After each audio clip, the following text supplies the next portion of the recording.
Hi, I'm Cleo, And I'm Shannon and you're watching Two in a Grooms. pod. I almost messed that up. Man, You did a little different this I did. today. You did. Because usually it's the title first Right. and then the thing. I'm just trying to keep you on your toes. I got it. You did. You hung right in there. Hung right in. You, you're a pro. Broadcasting pro, professional. You tried it. I did. You tried it. Well, you've been a little down today. I have been. First thought you was mad. I said, are you mad at me? No, Just not feeling that great right now. no. I'm just it's a little in my head about, not feeling well. Sometimes when you're Yeah. not feeling well, It it makes you kind of not you go in the spiral and Yeah. yeah. So I'm a little lethargic Gotcha. a little Okay. bit, but I'm good. It'll be okay. Yeah. It's gonna all get figured out. It's gonna be good. It is. It is. I'm Yes. good. Well, But thanks for asking of and course. noticing, but it's not towards you at Yeah. all. Well, I appreciate Rest that. assured. I All right. appreciate that. I thought maybe you was mad because I listen. I am never again gonna try to schedule something romantic again. I'm never gonna do it because on the way home What? I had asked you, I said, this is like, I don't know, I feel like it was last weekend. Uh, I was, I said to you, oh, how about a massage tonight? And you're like, yeah, sure. And I don't know why it didn't happen that night. Were you not feeling good that night? I haven't been feeling good all week. Yeah, So, it get kind of get putting off. So I guess now that we're talking about it, mhm.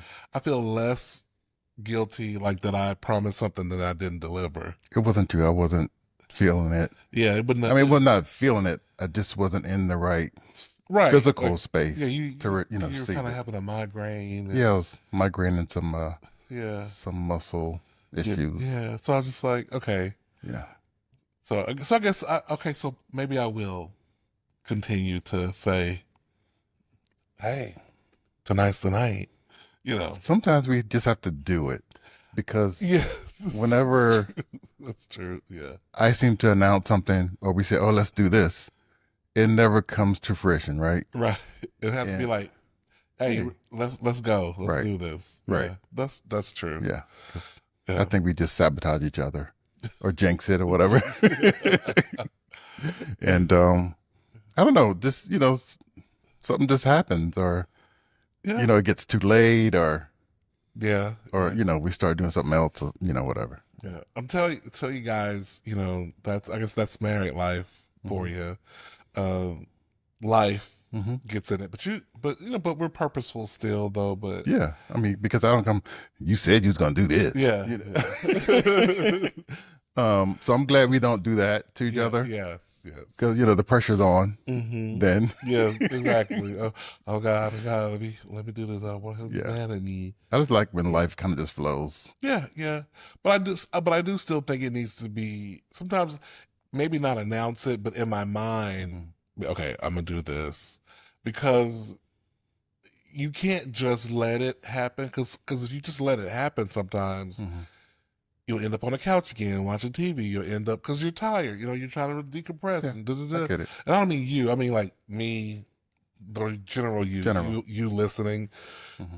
So it's good to sometimes maybe not necessarily tell your partner, okay, tonight's the night, but maybe you tell yourself tonight's the night and then make it happen. Yeah. Because then if you say tonight's the night, sometimes you feel guilty. But also, though, I don't know. I think, like, if you told me something, and assuming I wasn't feeling bad or something, Hmm. and it was taking a while to get to it, I'm gonna be like, tap tap. There was a promise. Yeah. There was a promise. Yeah. And I mean, and of course I would be understanding if you're like, oh well, whatever. So my stomach's upset now. Whatever, blah blah blah. I would understand. Yeah. Uh, so I can see both sides to it. Yeah. I mean, You don't want to do it all the time, but sometimes maybe. it's good to plan and be intentional about things, Yes. but sometimes life gets in the way, and I suffer from these episodes of migraines Yes. a lot, and it's Yeah. been taking me out. Yeah. Yeah. So it kind of messes up a lot of our planning, our Yeah. fun time. Yeah. But it's totally okay. Although, now we have this thing that my mom wants us to try. I'm not gonna call the name of the thing yet because we don't know if the Not thing yet. is gonna work. So We could be ambassadors one day. we could So be we got to get ambassadors. paid. We gotta get paid. Right. But first, we gotta see if she works first for us. Because I will say my mom tried this thing. Let's call the thing. I don't want to give it the real name. Let's call the thing. She tried this lotion, if you will. Mm-hmm. Okay. She tried this lotion, and my mom usually, when we say we're gonna meet out at a restaurant, me and my siblings, Mm-hmm. my mom is like, bring me something. She doesn't really necessarily want to go out, and mingle. But since she started using these lotions, Mm-hmm. I have seen like a light turn on in her. Like she is out she met us at a restaurant. She came Mm-hmm. over to my brother's house for uh Oh, Memorial Memorial Day Day. Yeah. weekend Cookout and and everything. And it was, and I mean, the proof is in the pudding. her It, energy was different. Energy's different. You Yeah. can tell, Yeah. right? Mm-hmm. And so that's why I was like, okay, I'll give it a shot. I'll give it a shot because maybe it'll give me energy to make me a little bit more motivated to go to the gym. That's what I'm hoping. Mm-hmm. That's what I'm hoping. That it gives me the energy to say, yes, it's 5 o'clock and I finish work. So what? Here I come, Jim. That's what I'm hoping it'll do. Well, me too, because Yeah, we've both been talking about that for a while. But yeah, yeah. hopefully this will give us that, The energy. I mean, to kind of. I'm still doing little things here now. I don't want y'all to listen because if you're a faithful listener, you're going to hear these bitches go again talking about going to the gym. Have you been, girl? Have you been to the gym, girl? Girl, I'm stretching at home. Mm-hmm. Girl, I've been doing some, just little weight-free exercises. Calisthenics. Yeah, Okay. a little squat here, a little bend and snap there. Just a little, I've been this nap. little things. Uh, That's a new exercise. you know. Maybe I'll show it to you one time. Well, that's from that movie Elle Gardner, Elle Woods. Mm-hmm. She was a lawyer. She was wearing pink. Blonde, Legally Blonde. Mm-hmm. That's from that movie. But anyway, I can't take credit for that. I don't want the game to come to me. Yeah, All right. to bend the snap. um, so we're working on it, but I'm just hoping that the lotion will do its duty, and we're going to report back. We're going to report on the lotion. I started my lotion today. Shannon, Restarted because we did take some samples. we did take some. Then we ran out. We ran out. Yeah. So then we got Yeah.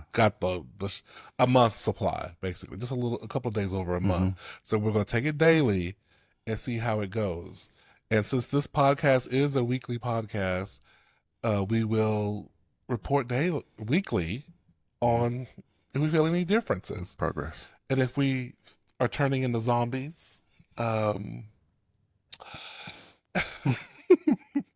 If we, girl, I don't know. We'll see. I was like, because the lotions, girl, I won't get to it, but we will see. Right. We will see what it does because it's supposed to give you energy, and people who have said they've had like Problem sleeping. sleeping bone,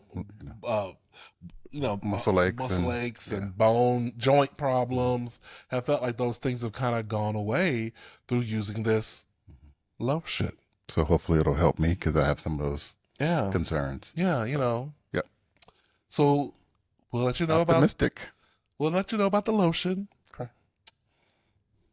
on next week. All right. So the Tonys are coming up on Sunday, and we're hosting a gathering. Okay. It's going to be a gaggle of students over here. A gaggle. First, I was told about it a few days ago. I didn't tell you about it. I asked about it. I said, "Is it cool?" It was a little voluntold, but I did ask. We do that. Yes, Yeah. So, but can you guess the final number? People have RSVP'd. I demanded that. I demanded an RSVP, Okay. and so I had a student she created this form, and people signed up. And I told them at our meeting today, I said there is no no showing up at the door. The deadline is 6 o'clock today to sign to Oh, okay. RSVP. So that's It good. was deadline. Yeah, I said don't change your mind. Right. You gonna get kick rocks. We have limited amount of food. Are you really gonna do that? No, of course not. Okay. But you gotta you gotta threaten. You gotta threaten it. Right.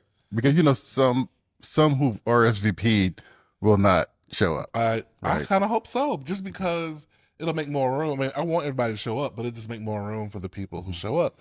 But can you guess They're just gonna get in with it. out of 47 people possible, Okay.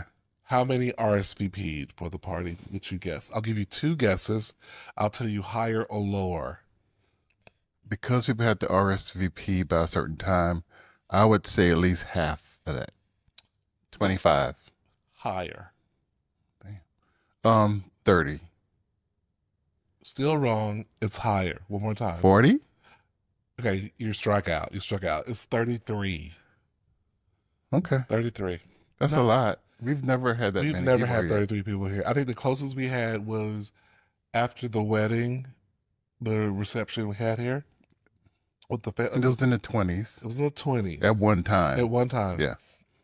And It worked out. And it worked out. It was I don't think we're gonna have trouble making room. I can already kind of see we're gonna take some we'll take some stuff off of that and over there and make that a serving area. Like we'll figure it out. I mean, I don't think we'll have issues with room. It's just seating, I think. Well, I told people to bring folding chairs. Okay. I told people to bring bean bags. Because you might want to, go that route. Because who wants to sit in the folding chair for 3 hours watching the thing? Yeah. So I said, if you want to sit on the floor, you can do that. And there was a couple of people who was like, "I'm not sitting on the floor." I said, "Well, get there right at 6:30." I wouldn't either. I said, "Get there right at 6:30." Bring your chair. Because the Tony started at 7, and I said, "Do not come before 6:30." Because I'm going to be cooking to the last minute. I'm already trying to figure out I'm trying to work backwards. Okay, I got to have this done and this done and this done. The good thing about it, I don't have to do a lot of cooking because we did a sign up sheet for stuff, and it's going to be like they're going to bring different sides and plates and forks and ice and drinks. So that stuff we should be good on that stuff. Okay. I'm just trying to figure out what the best main to make. I think I'm going to bake some chicken. Okay. I'm gonna do some kind of, smothered-ish kind of chicken and some kind of nice side, like veggie side. Because I had a student said he was gonna make some kind of mac and cheese thing. Okay. And in my mind, it's Velveeta, but like Velveeta shells of cheese, not like you know what I mean. That's what he's gonna do. But whatever. You already. I'm not gonna say. You already started. So. Don't you have something main, and then people will be nibbling all night? Yeah. I'm probably gonna make a rotel because rotel is always a good little thing to have. Yeah. She's gonna my little organizer. She's gonna send me the list tomorrow so I can know exactly what people are bringing, and then I'll kind of work from there.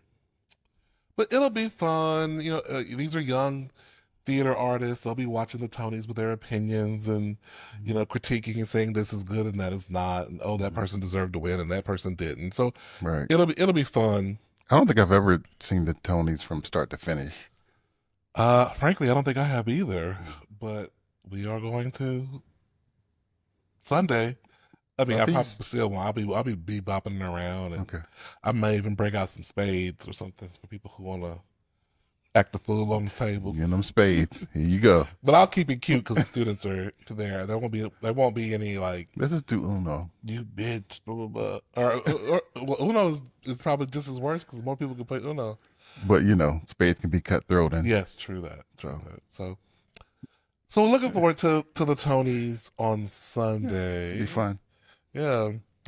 I got a question for you. Have you ever been in a meeting and I'm sure you have, where either your stomach is gurgling or somebody else's stomach is gurgling, and you hear, and it's like one gurgle is fine, it happens, but then you kind of like Like I was in a meeting the other day with somebody after lunch, Mm-hmm. and the whole time during the meeting, their stomach was like, yeah, what? Like I could hear their stomach just processing their lunch, Mm-hmm. because they had a cup to go cup sitting on their table, Mm-hmm. so clearly they had just come from lunch. It was after lunchtime, Right. and then we'd be talking, yeah, blah blah blah blah blah, and the statistics and and we're just looking at each other in the face. And it's just us. It's just the two of us in the room. Oh, just y'all too. It's Oh, just us so two. okay, so it's not embarrassing. Embarrassing, To me, it's worse. At least is it? if there's like four people in the room, who knows whose stomach it is, right? You can. I think you can tell somebody's stomach You can, but if you're close to them. you You can probably tell. yeah, you can tell.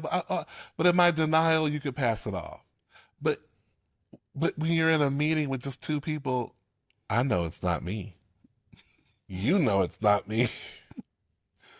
Yeah, Yeah. I've been in this situation before. Yeah, And do you acknowledge I'm it? silly because I was kind of laugh and giggle. You would say something Yeah, about it, I like won't say anything about it, did but I you was start kind of laughing? not like all out laugh, Yeah, but yeah. I kind of smirk a little bit, and Hmm. and if actually I've been in those situations where yeah, I've heard someone's stomach, and I'll kind of just smile and look down or whatever, Oh, okay. and then I'll look at the person. They'll look back and say, they'll like, "Oh, I'm sorry," and I said, "That's okay, that's all Yeah, right." what you But apologizing for, but girl? I'll make it kind of like a comedic moment for them, Yeah, so they don't feel as bad. right, right. But it's funny sometimes. Yeah, that's But true. it does happen because it's Yeah. happened to me too, and then you know, just kind of deal with it. But like, I probably would have said something after the third time it did it. Like the first Right. time you ignore it. The third time, like if it was my stomach doing that, Mm-hmm. I'd be like, oh, sorry, I just had lunch. Mm-hmm. Oh, my stomach. Mm-hmm. And, just like I acknowledge this. Yeah, yeah, I hear yeah. this. I've done that before. Yeah, Yeah, you know. it's funnier But when someone is hungry and they do it. oh yeah, yeah, yeah, yeah, That's the funny. But the part about eating and then going to a meeting, yeah. that's not as embarrassing as you know knowing Oh, somebody's hungry and it's I guess so. Yeah. just happening.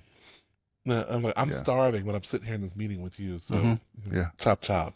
Right. Especially when somebody's like, um, "Oh, I'm so full after lunch," or whatever, or act like they don't eat much, Right, right. but their stomach is like going Yeah. off. I'm like, "Oh, you Mhm. trying it?"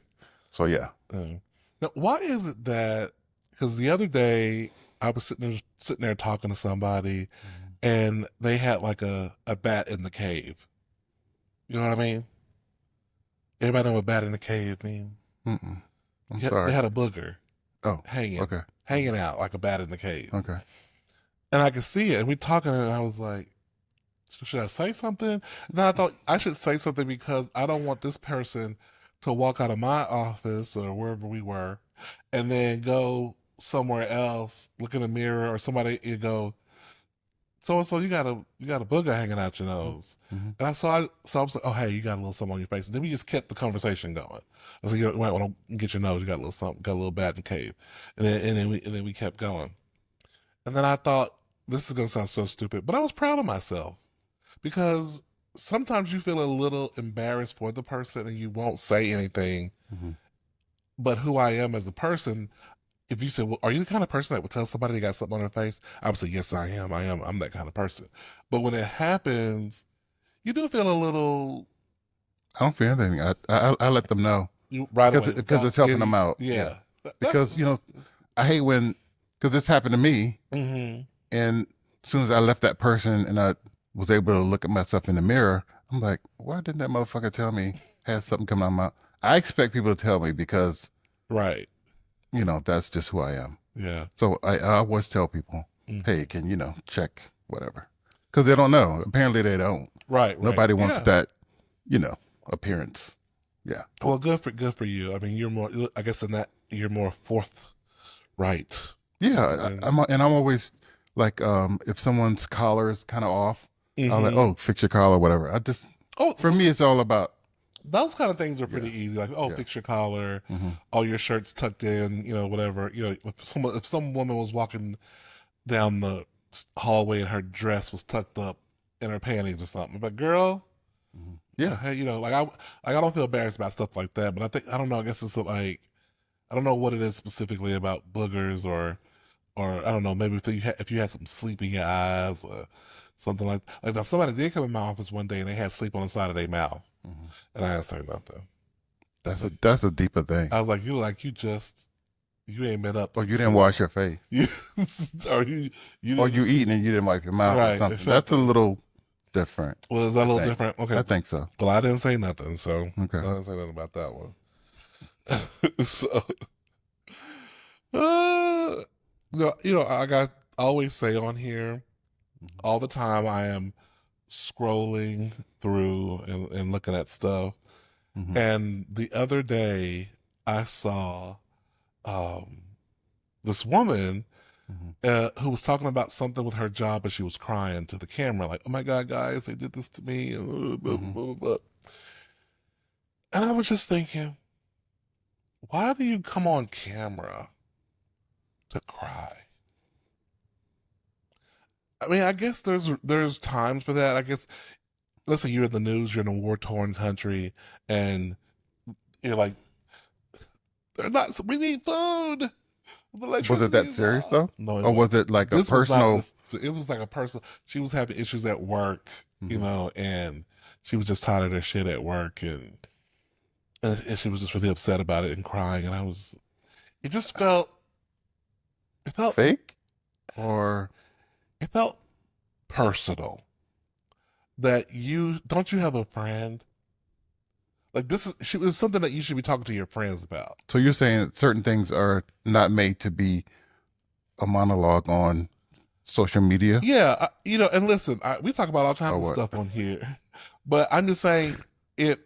Why would I? Okay, I'll give an example. It's like someone going on to Instagram, going live, and going, "I'm having problems with my husband, and I just don't know. I don't know what to do about it. I just don't know what to do about him. I've tried everything. Why are you on social media talking about that? Why don't you go? Don't you have a friend?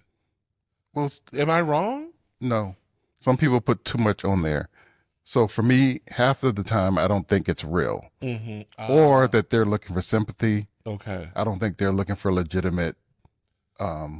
Real consultation. Correct. It's about What can you expect views. from strangers on your situation Right, right. without talking to someone professionally? Although What do you call it? Dating?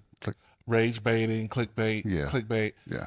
Although I guess someone would say, because when we were talking about that money stuff, my ex friend did get mad at me, say, "Why are you going to the public asking them about the money thing?" You remember he was like, Oh, why you asking the people if I owe you that money?" oops. And You were clickbaiting. I was doing it for the views. I was doing it for the views Oh, but guilty as charged. but I wasn't doing it because I was all like upset and needing counsel. I was doing it because I wanted to be proven right, and I wanted. Okay, let's see. Just like I was bringing the whole thing about the busted hot dogs to. I thought I was about to That was bring some. petty. I thought I was about to bring something to life. That was a little petty. What? That wasn't clickbait. I thought I was about to do a whole reveal, and that's to be frank, it blew up in my face. A lot of y'all Pretty much. out there do not know how to cook. Clearly, a lot of y'all out there eating hot dogs in horrible ways. I will stand by this. I will die on this hill. One of my You cousins. You need to stop. What? You're shaming people for what they prefer. And I just take the L. Take the L on the busted hot dogs. Can we just take the L? never. So, so I don't I know. don't think you want to down that hill. As I said, never. Oh, America. Oh, And once again, America. and once again, No. You can purse your lips all you want. Let the hot dogs go. I'll let him go. I'll stop. Okay. I'll stop. Okay. I'm not gonna say that tonight. That was it. That was my last comment on the hot dogs tonight. It's Moving on. okay. Um, yeah, Tonight. tonight. There's Now, always tomorrow. I sent you. I think like I'm always trying to send you this. Uh, let's do better stuff, and you be Mm-hmm. ignoring my stuff. Like Do I? I sent you last night, or was it the other night? The results of my personality test Oh, or you some did? kind of test thing from that app I told you to Oh, download that's like supposed to be good for right. your mind and stuff. Mm-hmm. What is this app called? I totally ignored you. You ignored me. I Yeah. was like, you should download this. It's called the Impulse app, and it has all kinds of stuff you do, like daily mind tests. Because as you get older, you want to keep your mind active. Even though we keep our minds active at work, but it's very specific because it's like there's relaxing games. Mm-hmm. There's uh, you can there's crosswords. There's drawing lines. There's towers. The Tower of Hanoi. There's just all these different kind of games on here. To Uh, try at night, so I won't be up at night being engaged. you get But that sounds exactly. like an engagement to me. All those No, different. but it's not. See, here's the thing with Shannon. Shannon likes to watch stuff that has him kikiing before he go to bed, and it's like that's not the kind. No, This stuff is kind of boring. This no. is not going to get your whatever those I'm watching. synapses firing in your I'm brain. watching people get arrested and and getting crazy and Okay. don't want to get out the car for cops when they say get out. I'm Yeah. not getting out, and they get Yes. dragged out and get And that's getting you. belligerent. And that's getting you It's fired funny. up in the It's funny to brain. me. And that's the wrong things to be trying to wind down I to. need to work on that.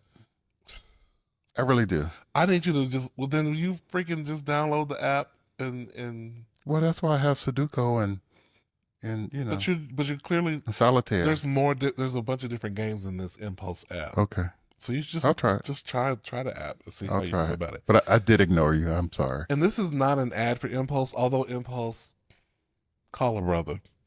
Okay.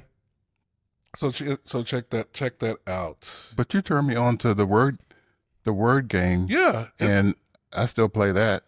And you moved on. because she had too many commercials. You had to buy of some kind of pro version to Yeah, avoid the commercials, and I just that didn't want to do happens. all that. Plus, I needed variety. I was getting bored. Okay.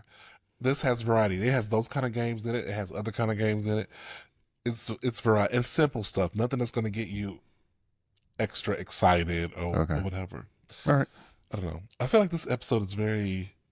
It's for the grown folks today. This episode. It's our stuff. It's our stuff. This is for the grown folks today. That's okay. So I was reading an article about this mom, and so I'm curious to get your take on this. Mhm. Her son had died in that car accident, but before he passed away, he had frozen some of his sperm because he wanted to have a child someday.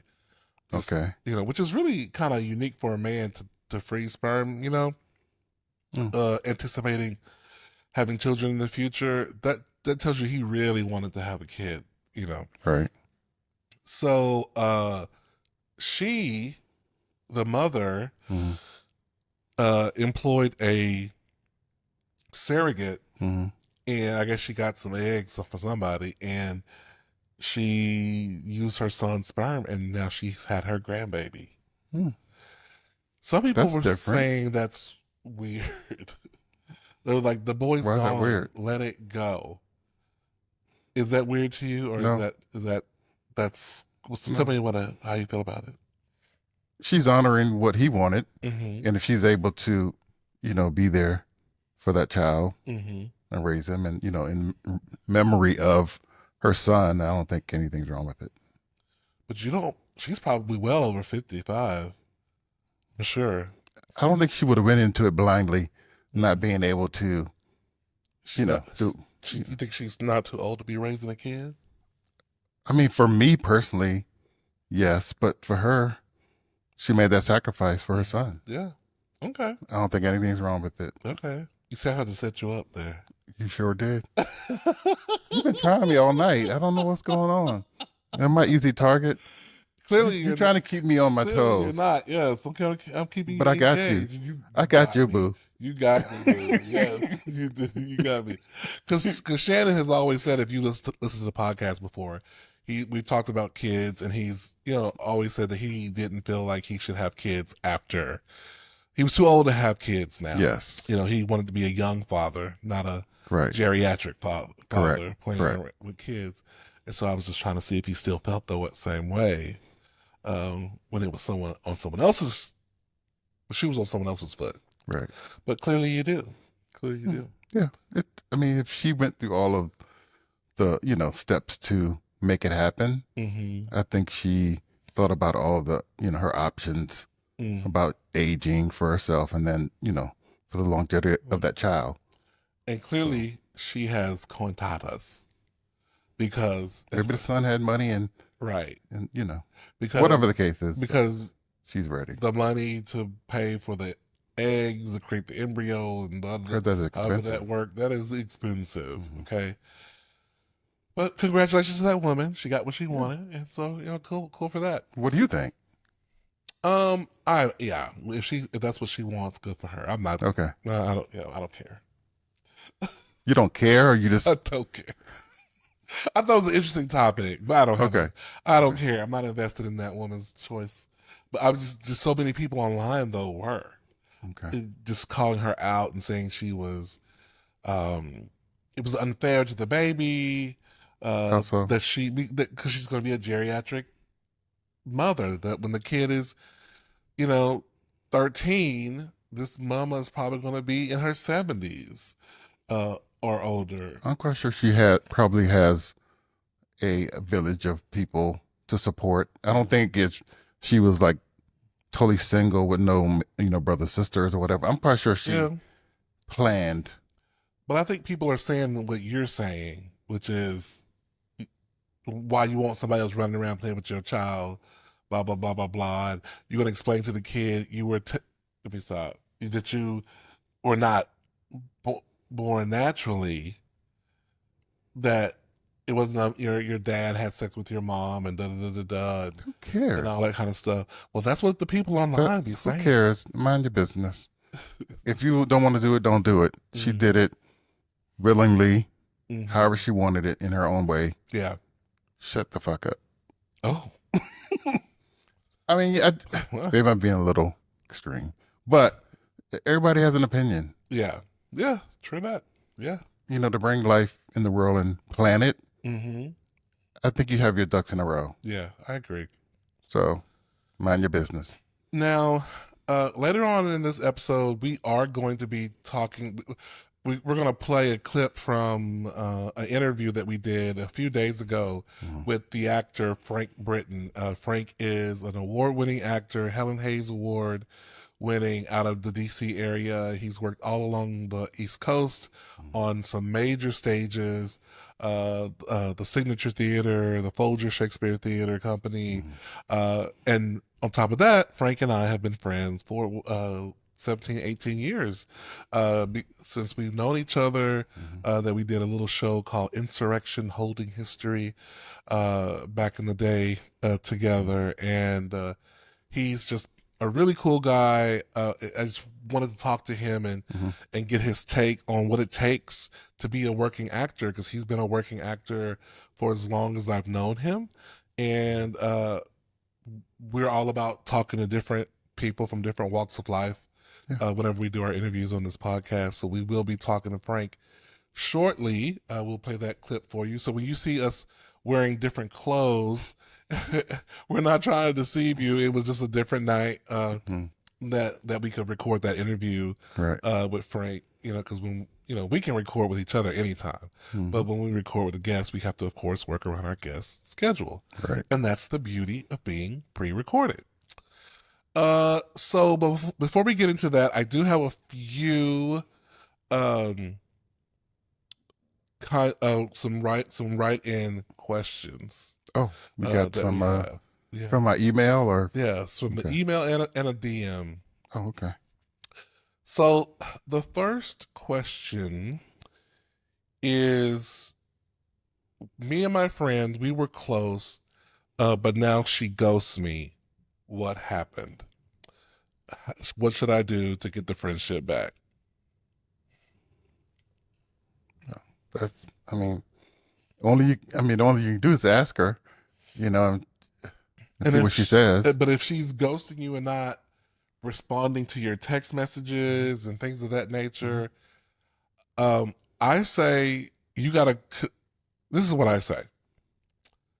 You have to reach out to them, but give yourself a limit. There's a limit, yes. Say, okay, I'm gonna. Let's say it's January. You haven't heard from her since March of the last year. You know, but now you're fed up. It's time to make a decision. So you say, okay, I'm gonna reach out in January. I'm gonna reach out in February, Mm-hmm. and I might reach out in March. Mm-hmm. But if I reach out in March and I don't hear nothing in April, I'm sending a cease and desist. I'm sending a. This is my last note to you, and this is actually from experience. I did this to somebody because Mm-hmm. I was had this friend Mm-hmm. who this is the person I invited to our wedding. Um, who I thought I don't know. I thought we were good, and maybe I did something horrible, but I don't know because she never talked to me about it. She never told me. She just kind of shut down as far like communication. I wasn't blocked or anything, but she never responded to anything. And I don't know if she's in the hospital. Maybe she was. I don't know, but uh, because of that, I just thought, okay, I don't want to be friends with someone who does this. And I sent her a Dear John Facebook message. Okay, if this is how you want to do it, you know, I'm sorry for it, but I really don't even want to talk to you no more. This is how you gonna do things. Okay. And that's how I left it. Now hopefully she wasn't somewhere in a coma. You know, I bet he had woke up dead. or woke up dead. I mean, sometimes it happens because I had a friend like that Mm-hmm. before I moved here who lived in Houston, Mm-hmm. and I've been trying to reach out for months, but I knew he was, sickly. So I'm Mm-hmm. like, oh my gosh. And then I looked up, it was like almost a half a year. Mm-hmm.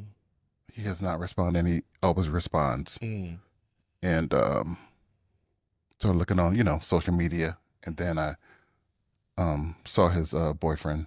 Well, I didn't see his boyfriend, but I reached out to his boyfriend. Oh, he passed away. So that's what Oh, happened. oh. So I felt bad because I didn't know. I should have asked Frank last the other night because Frank knows this person. But Oh, go ahead. okay. And I I was like, oh my gosh, I felt bad. I didn't make myself known to his friends and his Mm-hmm. family that if something happens, They would I'm know here. to reach Let me out. know, Yeah, yeah. that kind of thing. So I did feel bad about that. But Mm-hmm. yeah, as far as the topic, there's but so much reaching out one can do or should do Mm-hmm. Mm-hmm. before it gets a little like, okay, Yeah, I'm not gonna worry about it too much.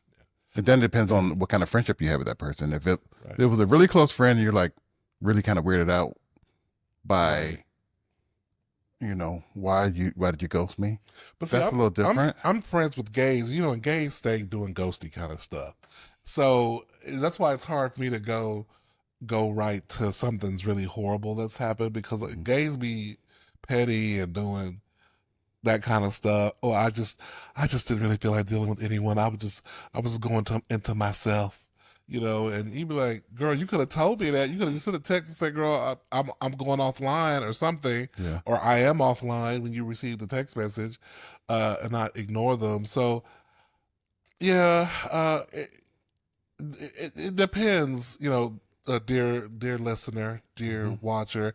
It depends on how much you've tried to reach out to the person. And what I would say, like Shannon said, if you want to do your due diligence, if they have a spouse, check in with the spouse or you know, whoever their intimate partner or other good friends are. Just say, hey, have you heard from Kevin?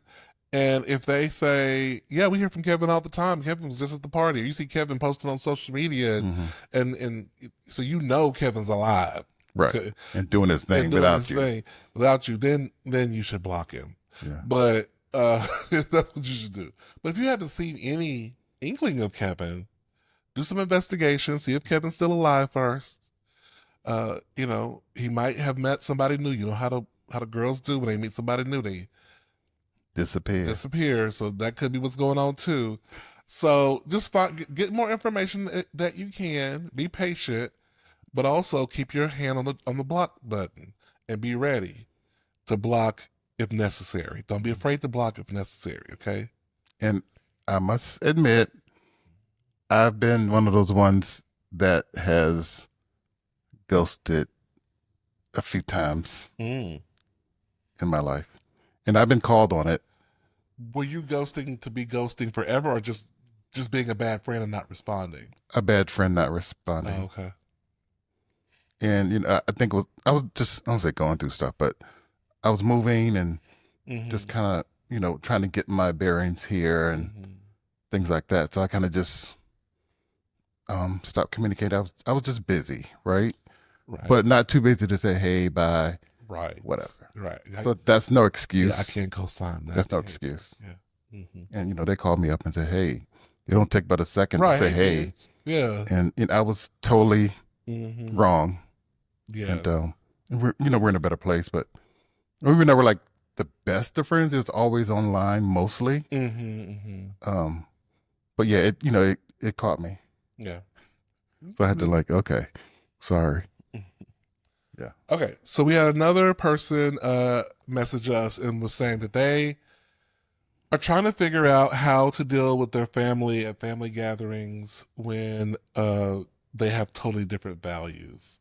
Hmm. And a lot of these values are somewhat politically entwined. It seems Hmm. like, um, and for me, just right off the bat, because I do have a family that has mixed political leanings, Hmm. and um, and it's interesting because sometimes like we've learned to not talk because during the first Trump when Trump first ran, Hmm. I ended up running out, not running out the house, but in my dramatic mind, I ran out the house and slammed the door. Uh, You dramatic? yeah, right. Hard to believe. Because I was like, "How you voting for Trump? What?" Um, but and I remember I was dating someone who said, you should block your family if they don't love you, if they are willing to vote for somebody like Donald Trump, Hmm.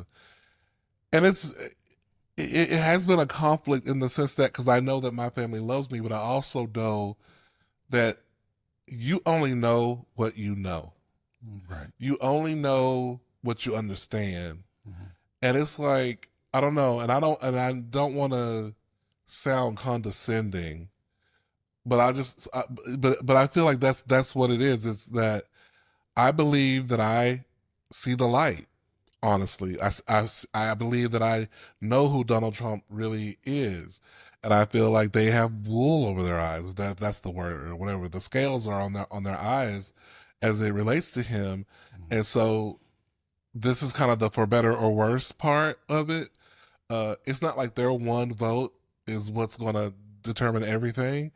Um, I mean, it does matter, uh, but where we've come to is kind of like the stalemate where we just agree not to talk about politics.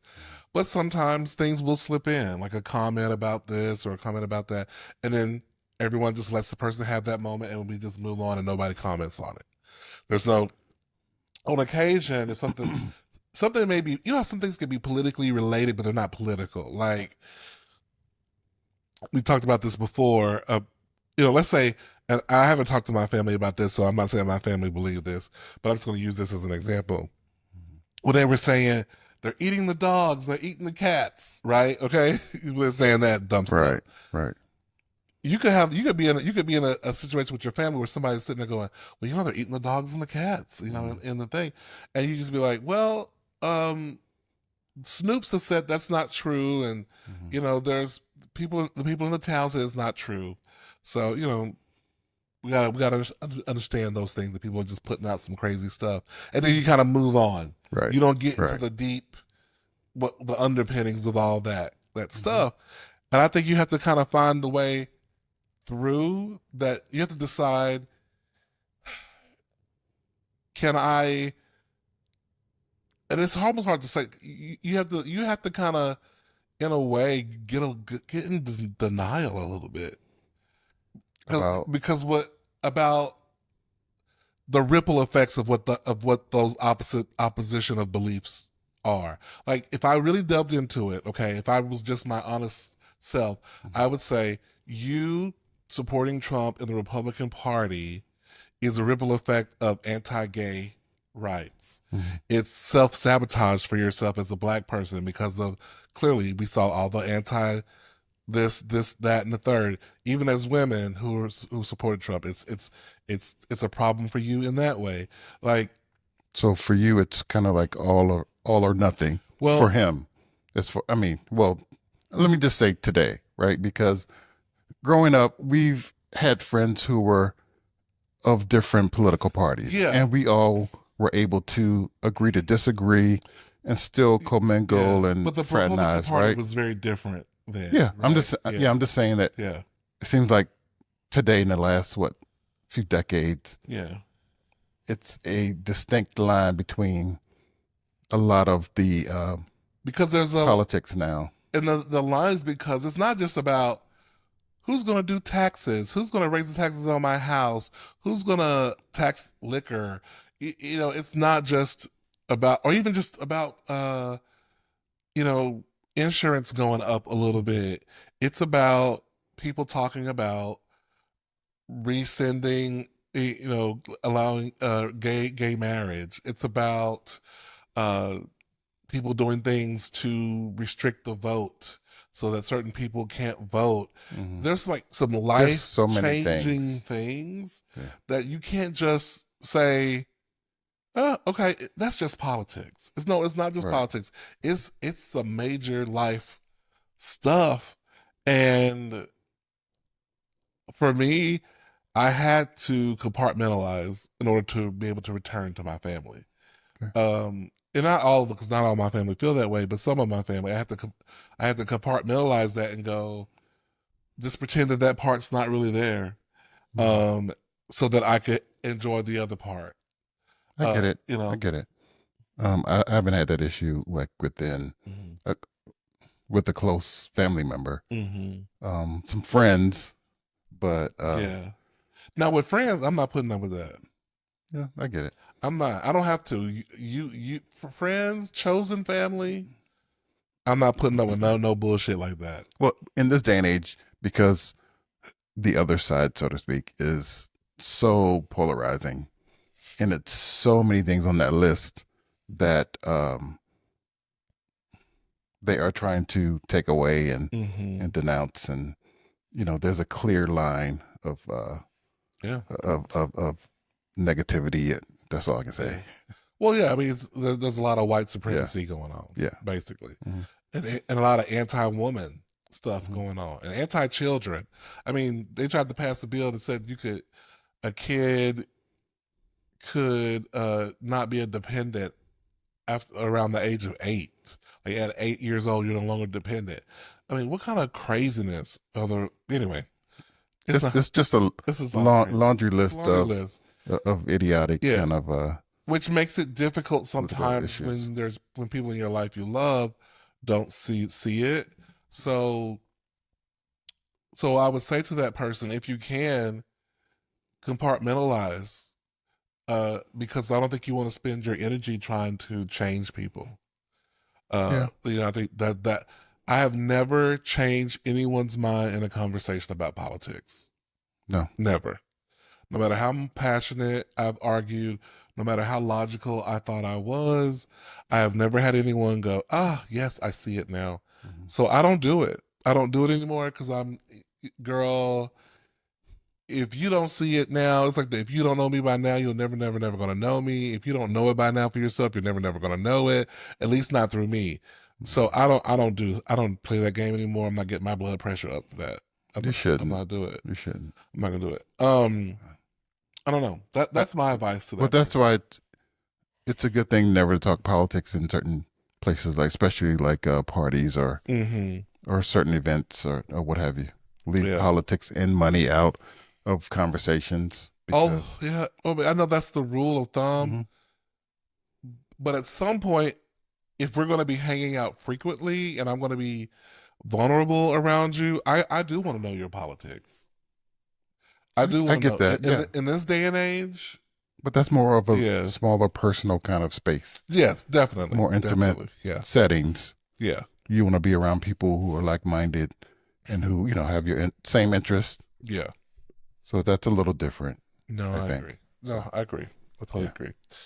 All right, hopefully that helped you a little bit. And then the last one.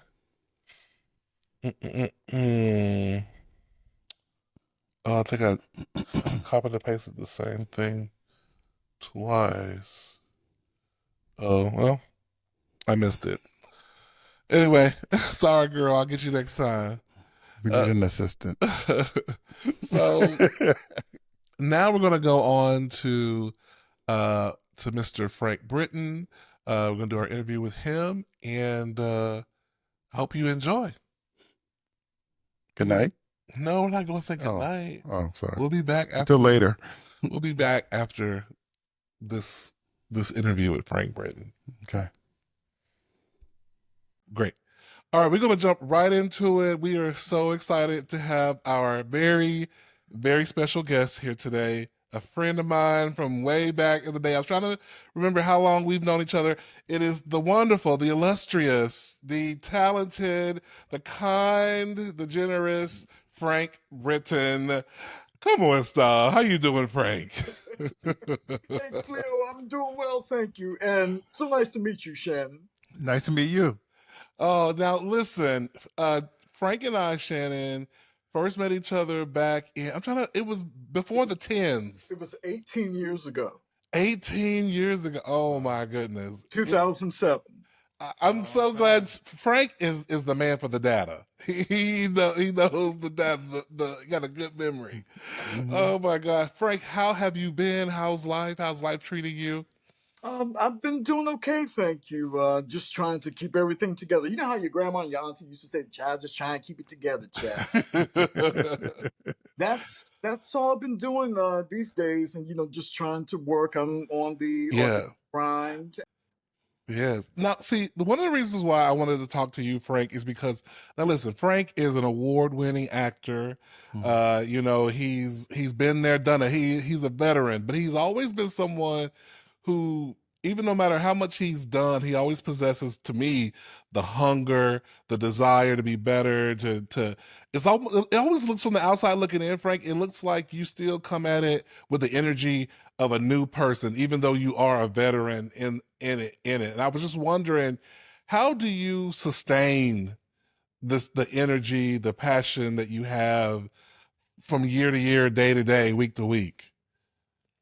It's the love for it. You've got to have the love and the enthusiasm for it. Now, I'll be very honest. I'll be Yeah. very honest with you, Please, Cleo. yeah. I've experienced lately just a tinge of burnout Mm, from being exhausted from auditioning so much mm. because that's part of the job, and that's a job in and Right, of right. itself. And of course, you get rejection after rejection, and you just keep going, you keep going. But something hits me recently, Mm, whereas we put so much of ourselves into our auditions. We commit fully, and yeah, we yeah. leave the room feeling accomplished, or I usually leave the room feeling accomplished in some way. But late just recently, I my brain felt tired, so I Hmm. had to like kind of rest. You know how Yeah, they say rest is so important nowadays, yeah. and I I said, okay, I need to just sit back for a second, give myself a week, recharge my Mhm. brain and my energy, and then my energy was back up. And so Mm, because I was going at it, going at it, going at it, going at it, and I love auditioning. I do, I really do. mm, And there are times, I go, oh yeah, I felt really good about that, and I may not get the job, and that's okay. hmm. And then there's been a rare, few times where I go, "Ooh, that was not satisfactory." I never call myself bad. I never call myself terrible, but I wanted Uh-huh. that was not my best. Now, And so, now, sorry to interrupt. Now, no, what is the philosophy behind never saying, "Oh, I suck. Oh, that was bad." Like, you know how a lot of people will instinctively say those things about themselves. What's your because philosophy for not doing that? if you say you are terrible, they will believe that you are. Mm, mm, So a lot of it is a belief system. mm, If you believe that you are capable of doing your very best, they will, meaning the folks who are watching you, they will believe you've done your very best. A lot of it is a belief system. For me, personally speaking, my own philosophy, it's a belief system. If you believe who you are as the character, whatever project you're working on, be it a film, play, or a staged reading, if you believe who you are, they will too. If you believe in your fellow actors, if you believe that they are the characters that they are playing, if you believe in the world that all of you are in collectively, everyone else who is watching and taking part in this storytelling experience, they will believe it too. mm, mm. How do you get yourself to that point where, because I work with a lot of young actors who are in a very insecure place, right? Mhm. That even the most positive note, but if it's a critical note, can sometimes undo them. They'll become undone. Mhm. How do you get to a place where you can receive feedback, receive rejection, but yet still move forward? I've always been that way from the beginning when I first started Mm, in conservatory because I can take critique and criticism. And for some people, you can't, they can't. It has to, they have to have time. I think time mm-hmm, plays a role in folks developing that quote unquote thick skin that they mm-hmm, can move forward, they can receive it, take what needs to be taken in and work on that and work on what they need to work on. And then they keep evolving. As an actor, I don't believe or use the language of getting better. I believe in evolving. You're continually evolving in your mm, craft, in your artistry, and you just keep going because there's no end point to evolution. It may take some time, but when you get better, better, okay. For me, in my mind, better means like a plateau. When you're evolving, you're mm-hmm. just going, you're continually going, and you're continually learning. I'm forever a student. Ah, I'm always learning. And even at 23 years in the business professionally, I'm I'm always learning and still forever learning. I learn from every actor I'm in the room with, my directors, my stage managers, to my designers, everybody. I learned because what each of them do plays a role in informing my own work. Can you tell me what's been your most challenging role and why? Oh, I would say I was in the production of Richard III with a company here in Arlington called Avant Bard Theater, right outside of DC. I was a company member there for many years. Richard III, I would say, was a very challenging but rewarding role. And I love Shakespeare, and I want to do it again soon at some point. I would say that was my one of my big challenging roles because I normally don't play leading roles. mm-hmm, I'm a Hmm. character slash transformational actor slash supporting actor. That's my area.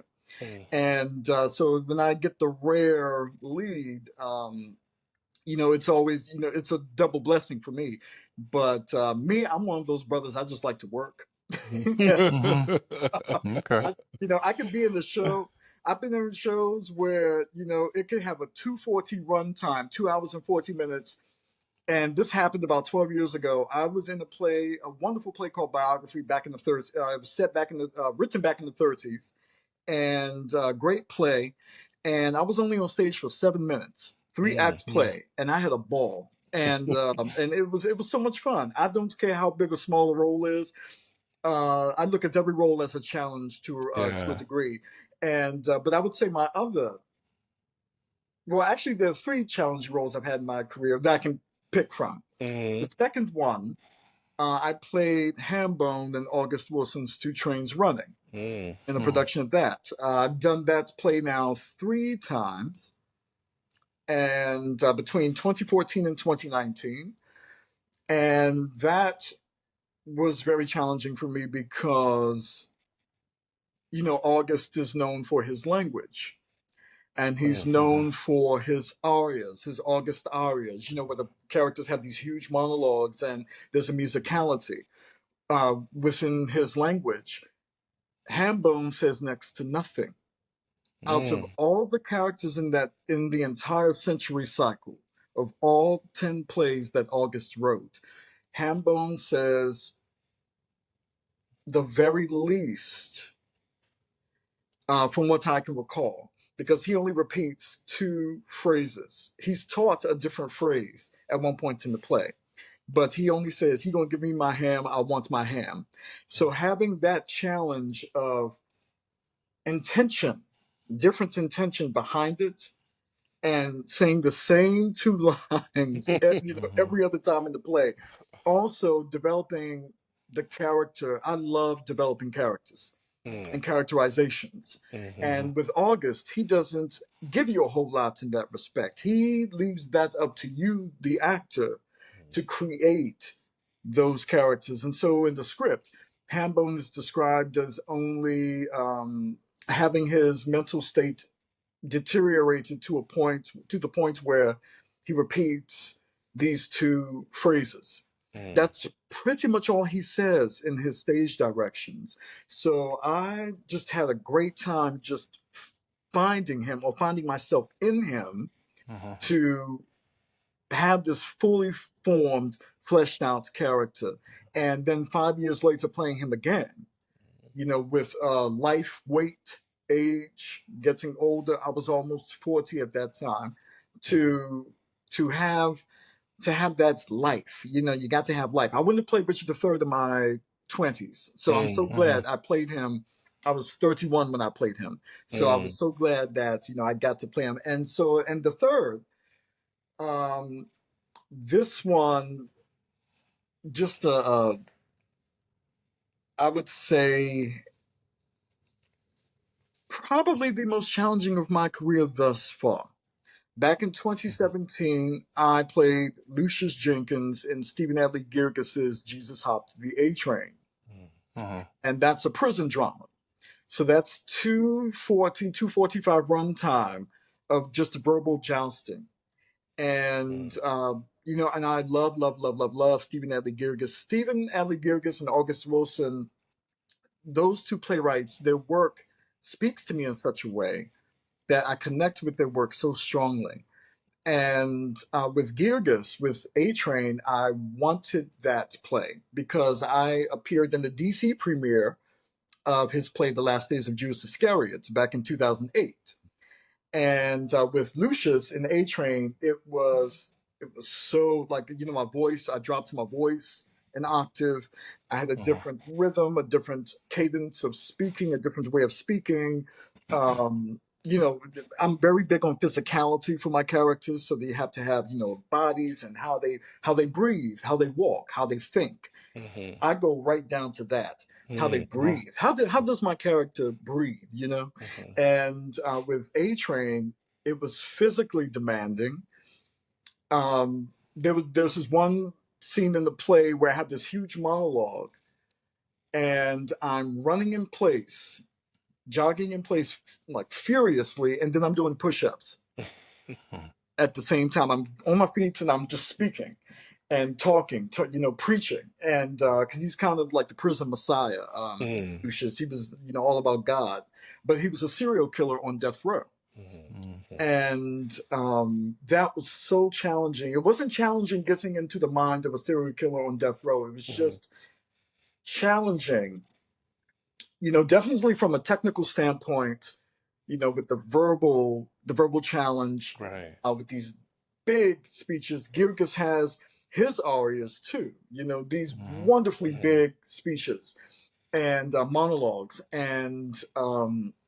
And that makes me think, Frank, who today uh is the modern, if you will, who today is the modern August Wilson, if you will? Like who not that we're comparing them, but just who is today's August Wilson of a playwright, would you say?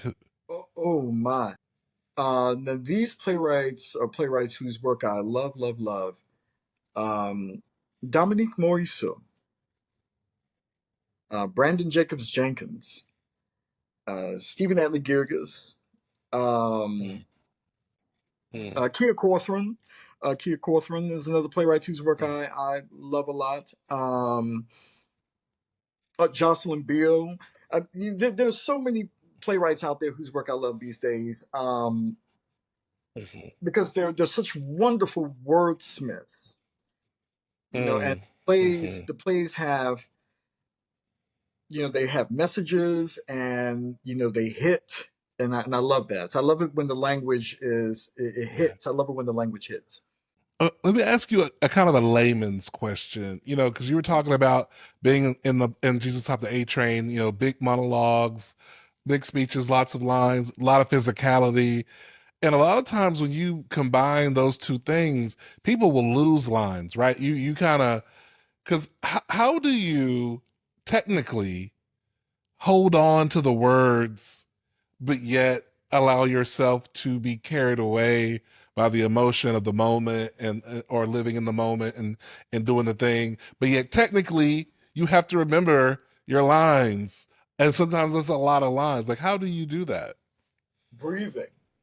Mm, Repetition is one of my best friends. When you're rehearsing a play, and when you just keep it. My thing is, the lines go in super fast for me. We can work on if we work the scene over and over again, and we keep going back within a rehearsal. The next day I come in off book for mm, that. And if it's a big play, I mean, a play where I have a ton of text, I always make sure the script is like a sacred tome to me. So I'm always reading it. I'm reading it and rereading it. But how the lines go in for me is by doing, because muscle memory works in tandem with me. And so working the lines and the physical action, all that. And of course, physical action may change if your blocking changes and such. But muscle memory helps mm-hmm, a lot. But repetition, that's how the lines stay. And if I feel that I'm in danger of losing a line or losing text, I just breathe. You take a breath.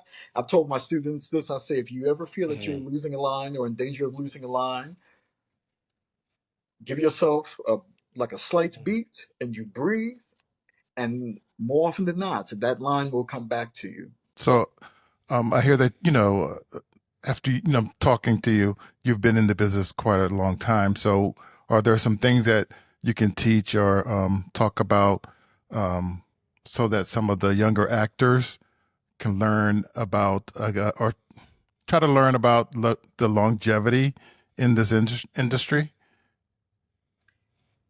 Know that you are unique. You have something that is unique to you. What you have that is unique to you, the other person more than likely does not have. So when you find, and that's a good thing, because they have their own unique thing or qualities or quality, when you find what that is, what, that is, unique to you, you build on that. You capitalize on that. You expound upon that. Now, I'm one of those people, I cannot verbally articulate what it is that is unique to me, but I know I have it. mm, Mhm. I know mm-hmm, I have that mm-hmm, something that sets me apart from the other actor. And that's what I encourage other actors to do. Know what separates you in the best way from others that will mm-hmm, make you stand out in an audition setting. So, Frank, at this point in your career, what do you wish for? What do you wish for most? What do you aspire to? If I could have one wish, is and I think this is not an original wish. Hmm. I'm sure so many of us think like this. It's just to be consistently working. Hmm. Hmm. And I'm aging now into these more, these character tracks and everything, and it's awesome. I love it. I'm just hoping for more of those blessings, those opportunities. And Hmm. so I would say that would be my wish. Because I'm happy, of course, when I'm working, and I love doing it, and I love it when I see other folks happy working, you know, booking jobs and Hmm. doing the thing, and I love that. I love seeing so many of the folks in my life and friends. I love seeing their accomplishments. I pride myself on being a very big cheerleader Right. for other people, and that's important Hmm. to me. I firmly believe in supporting my fellow artists, and I love that, and I love doing that. I love seeing folks happy when they book a gig they wanted, or they're on Broadway or a television program. I love that, and I'm always cheering them on, and I take great pride. I take great pride. So I think my wish is to just be working more consistently as I get older. Well, I love that. I love that. Have there been any time in your career where you just thought about hanging it up, giving up, not giving up, but just leaving the industry and or okay, No. okay, wow, No, I've been asked that question before, and sometimes I've offered that statement up. Um, I've never once thought about quitting or leaving the business. Now, of course, we as actors, we get frustrated, we get depressed, or we get sad, or we get upset, or defeated, or deflated when we don't find that things are our trajectory is kind of going off course, and we're not booking consistently, or I we've been through it. I've been through it recently, and I'm still kind of going through it now, honestly speaking. But I've never once thought of quitting, because I know that something is always going to come. It's always going to come if you just keep up the mindset that you are in this business for a reason. You have stories to tell, stories to share. Hmm. You want to communicate with people. Things will come. You just have to keep yourself out there. It's very easy to quit. It's much more challenging to hang in there. And when you hang Hmm. in there, that's when the blessings continue to come. Mm. I okay. love that. And I think that's a great note to end on. Thank you so much, Frank, for your time. It's been just a pleasure. Thank you. It's been a pleasure. I love seeing you on social media, seeing what you're up to and how things are going. And man, keep on keeping on. We are Thank, so proud of you from thank, afar. oh, You know, thank you so much, Cleo. Thank you. Thank you for having me on tonight. yes, Nice our meeting you. pleasure. And so, well, we will see you on the what do they call on the boards? Is that what they call it on the what do The they call it? boards. See, I'm On the trying to get board. trying to get on TV now. Okay, okay, yes. Okay, on the screen, honey, yes. Awesome. I love it. Okay. All right. Thank you, Frank. Thank you, Cleo. All Thank right, you. nice meeting you. Bye-bye. Bye now. Hey, so I hope you enjoyed that interview with Frank Britton. Frank, thank you so much for the interview. We love your energy, your Mhm. enthusiasm for what you do, and hopefully it will inspire someone else to follow their dreams, Yeah, right? yeah. So that's it for this episode of Two In a Grooms. pod, I'm Cleo, and I'm Shannon. and this has been episode number 19. Wow, we're getting up there. We are getting up there. Yeah. And we got one more follower, subscriber on Spotify. Awesome. Thank you. So it's one a month? Thank you, number 43. And we got one more on YouTube too. Thank you, number Okay. 49. Is it 49 Okay. on YouTube? But anyway, we appreciate y'all listening. All right, that's it for us. Take care, All right. guys. Bye. Bye.